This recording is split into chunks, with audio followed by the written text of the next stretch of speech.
Drinks Act 2023, you have spoken loudly and clearly. You have chosen life and prosperity.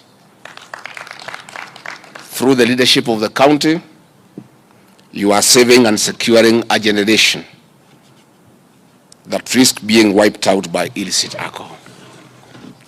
Now we have a legal framework to support eradication of toxic and deadly brew for sobriety and productivity in the community and society.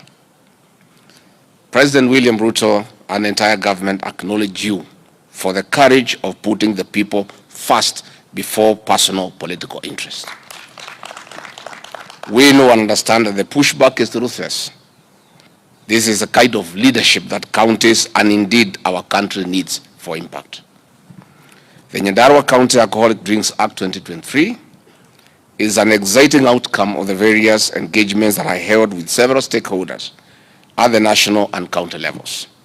This law, therefore, complements the efforts of national government agencies like NACADA, our security agencies, in adding consumption of illicit brews. Based on this milestone, we appeal and encourage other counties, particularly those that are working towards enacting similar frameworks, to hasten the process.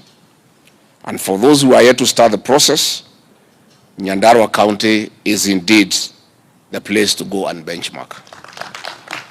I wish to take this opportunity to clarify that the fight against toxic and illicit alcohol is aimed at promoting quality in genuine business. We invite all to support this initiative to restore dignity in our youth, who are the main target of dishonest and heartless, ruthless business people. On this note, I wish to thank the media for creating awareness on the killer brews and highlighting alternatives of keeping our nation sane and sober. In conclusion, I'd like to appeal to counties and other leaders to support initiatives of individuals, organizations, and other stakeholders in ending illicit alcohol, drugs, and substance abuse. That is how the bottom-up economic transformation agenda will make sense in the Kenya we deserve. Mimi, honorable members of Nyandarua, you don't know how excited I am. Pastor Dorcas would have been here to welcome you, but she's in Kisii over the boy-child rehabilitation program. She told me to pass her love to you, because myself and yourselves and our security agencies are dealing with trying to preserve our youths who have not reached the addiction level. Pastor Dorcas and her foundation are working on those who are addicted and need rehabilitation. And she has told me to tell you to try. She doesn't need more clients. We make sure we don't give her more. She is overwhelmed by those young people who are already addicted. I want to say, the great leaders of Nyandarua, you have exhibited exemplary leadership in this sphere. After my request in my Sagana home in Nyeri, where we spoke as we face Mt.Kenya, you have gone out of your way, and you are the first county to conclude this bill. Asanteni sana. I really appreciate. Namtolea nyinyi kofia. Na nyuadu ajadarwa maudu manyu kahitana de tafari. You've done the right thing.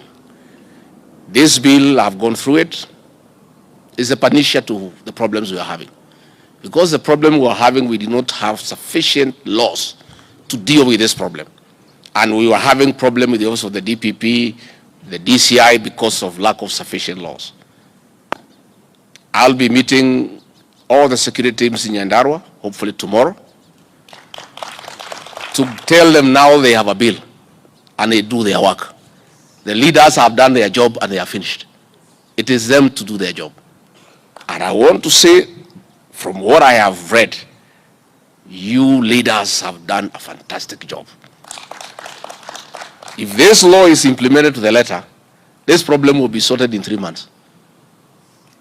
Wale wanakunywa pombe wakunywe baada ya kazi, sio badala ya kazi, and they drink the right stuff, isn't it? Na basi kuwe chache, mahoteli kuwe mingi na mabuchiri na maduka na mashule, but we are having a situation where bars are more than schools.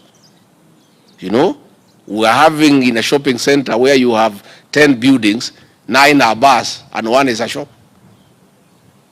And we were losing an entire generation. And I really want to thank my boss, President William Ruto, because he called me and told me this situation is not terrible. And in one of the roles that I play in his government is any other duty assigned by the president. And he did task me to lead this war from the front. And I want to assure the president I will not let him down. And I really want to thank the County Assembly of Nyandarua for supporting me in such a strong manner by creating the right laws to deal with this problem. And we are going to succeed.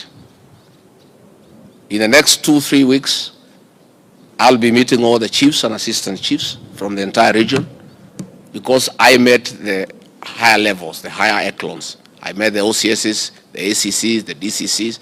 I want to meet the grassroots people to come and support your effort, because just like you, they are grassroots people. We are not relenting on this war. Many people are trying to sell me fear that these people who drink and the ones who drink and the ones who sell are very active politically, and my political life can come to an end. I know you are being threatened the same way. What we are saying is, if by enacting laws to protect the next generation from extinction, if by making sure the law is applied strictly to save the next generation from extinction, if that will bring our political career to an end, so be it. I don't think there is any need for any leader to lead a drunken population. I don't think there is any pride for me to be deputy president and everybody where I go, they are all staggering and they are sleeping in ditches. I would like to lead sober people, dignified people. That is how you enjoy leadership. People who are prosperous, people who work hard, people who are smart, people who are able to take care of their children, people who are able to take care of their families. No leader worth his salt want to lead a drunken population, broken homes, people who are battered, young people sleeping in the trenches, staggering in meetings. I don't think any leader worth his salt would be interested in leading that kind of population. And I want to say this problem is national, but Central Kenya was the hardest hit, because I think the previous administration, either by design or by default, had an intention to wipe out our young generation in the mountain. Because all the bad alcohol, all the illicit drinks, all the poisonous substances were taken to the Central Kenya region. They were sold during daylight when chiefs are there, police are there, nobody cared, and we were losing almost an entire generation. And I really want to thank President William Ruto for taking the bold step, very courageous, and asking me to lead this war. I'll be going also to the Coast Province, where there is a big problem of drug, the hard drugs. It is a lot, it's quite huge in the Coast Province. And the leaders there have called me to go and try to initiate the effort and give it momentum so that we can work on it. So Mimi, I want to say what we are Nyandarua. You know you are my people. I am one of you. You know I have a farm there in Shamata. Ya iko pahali nimepata pesa kidogo. So nitakuja mwezi ujao, nichore kanyumba, niweke hapo. Ile Christmas uliona watu wamekuja kwangu Nyeri, Mungu akikubali. Christmas hii nitakuwa na watu ya Nyandarua pale Shamata. I'm going to build something there, little kanyumba kidogo hapo ya mzee, fingira kidogo, tukue tukiongea hapo mambo yetu. So I am very happy that my county of Nyandarua is going to be sober, because I'm also a sober leader. So ningekuwa na huzuni mingi nikiwa ulevi kupidukia ndio imezunguka mimi nyumbani. Kwa hivyo mimi nashukuru sana watu ya nyumbani, and you know we have come with the president in Nyandarua I think 7 times. The president and I love Nyandarua. President anapenda Nyandarua sana vile mnampenda, na mimi napenda Nyandarua kwa sababu mimi ni mmoja wenu. Na kwa hivyo tutafanya hii kazi pamoja. Nyoro, the road is on course. The president gave directions na makaratasi imeanza. So hivi karibuni itaanza. Msikuwe na wasiwasi. The financial autonomy of counties is on course. We agreed. Kila arm of government should be allowed to have financial autonomy so that the executive does not control you. And I want to thank this assembly of Nyandarua and the speaker for your leadership, because you are united. We had a very difficult assembly in the last administration, where the assembly was fighting with the governor, they were fighting among themselves, affecting service delivery. Bwana Speaker nasema hongera, under your leadership and the House leadership, mumeweka Nyandarua pamoja. You are oversighting the governor, but not obstructing from performance. And that is what an assembly should do. Oversight the governor for good governance, but allow him to work, facilitate him, pass his budget, allow him to function. But perhaps you need to oversight, please oversight him. And that is the way things should go. Even in the national government, we have told the National Assembly, the Senate, oversight us. There is no problem. Where we are wrong, correct us, but support us where we need to do the right thing. So I really want to say that you people have done very well. And muendelee, na nitakuwa nikialika nyinyi from time to time, na nyinyi pia mnanialika. Tunakuja, tunakunywa chai pamoja, tunaongea mambo yetu. And I'm very clear in my mind that grassroots leaders are very important. I have tremendous respect for grassroots leaders, our MCAs, because they live with the people. Ukitaka kujua ground inasema nini, uliza hawa waheshimiwa. Those of us in Nairobi, we may not know what the ground is saying. These are the ground because they stay on the ground. Hakuna MCA anaishi kwa anakaa tu hapo. Manyumba yenu haina gate, wananchi wanaingia wakitoka. I know what it means in terms of straining you. Munaletewa mashida mingi, and that is why we are happy the courts have allowed the laws on health to go on, so that this burden that you have been having of hospital bills, of raising funds every weekend, will be a thing of the past. Tutapunguza NHIF from 5 to 300, so that everybody has a cover. Mtu akigonjeka, anaenda hospitali, anatibiwa, anapewa dawa, anaenda nyumbani. So in another 1 year, hii maneno ya harambe za weekend sitaisha. And it will be a relief to all of you. I know muko na mambo ya matanga. I know you have many issues. So we are still committed, the way the president agreed, to meet the 800 MCAs from our part of the political divide.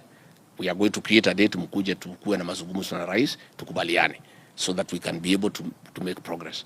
Again, I think Bwana Speaker na watu ya forum ya MCAs will organize, I meet the speakers from the region, so that we share with this bill and they tell us wamefikisha wapi, so that we can also urge them on to conclude haraka haraka, so that wale watu wasitoroke Nyandarua waende Nyeri, because that is what will happen with this bill. Wale hawezi Wacha, wale ya kuuza vitu baya baya, watatoka Nyandarua waende Nyeri, ama waende Kirinyaga, ama waende Kiambu, ama waende Murang'a, ama waende Nakuru. So we want to tighten this thing around the whole space and the whole country, so that wawachana na hii biashara, warudi kwa shamba tukalime pamoja na hawa. And that is what will happen. And I want to ask our traders to know that they are also parents. Much as they are trying to make money, they cannot make money by selling our young people poison. They cannot be rich by killing our people. Even God cannot bless their wealth. Let them look for honest means to earn their livelihood. There are many businesses you can do and make money without killing other people. Mimi sitaki kusema mingine, siasa naendelea, mwachana. Kazi ni hii. You know, let me say, those who want to lead, hii vijana wakikufa wote utaongoza nani? Come, kwanza tuokoe generation. Then unaweza kujipanga nao huko mbele, isn't it? If these young people are all dead, wamepoteza vitambulisho, wanalala kwa mtaro, wewe unataka kuongoza, utaongoza hawa, utaongoza nani? There will be nobody to lead. Let us first preserve this generation. And let us not be transfixed with the childish politics of succession, of elections. We have barely come from elections. 1.5 years. People want service. Watu wanataka kuhudumiwa, watu wanataka kujua mambo ya barabara, mambo ya ukulima, mambo ya stima, mambo ya maziwa. Sasa mambo ya uchaguzi ni tuachane na hiyo maneno. I want to appeal to everybody, more so in our region which people look a little bit confused. Let us focus on service delivery, and we want this region of ours, all this region to be united under President William Ruto.